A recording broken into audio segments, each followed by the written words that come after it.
Hi, everyone. Ira Wolfe, Success Performance Solutions, with another tip about Prevue APS, our applicant processing software. When candidates apply, they can fill out an application, they can submit a resume.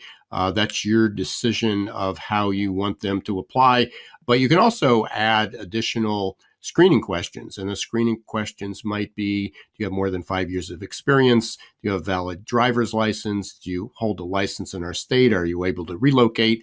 Yes or no, and a variety of other questions. But if they do not, if they cannot meet those basic qualifications, they could be automatically disqualified. Now, they're still within the system, but they would show up under the disqualified within the disqualified folder, or it will also be identified under the Met Basic Qualifications as a no. So what happens if you then click on their information and you realize that maybe they are worth interviewing, or maybe they answered incorrectly, whatever that might be. There may be some extenuating circumstances. So you want to have them show up in the qualified folder. So it's a very easy process.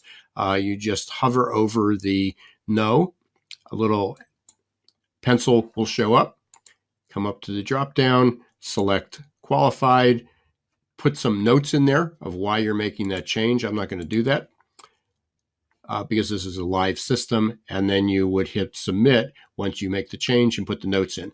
And it's as simple as that. And then next time that you come into the system and you only look for qualified applicants, everything would be yes in this area. Hopefully that helps.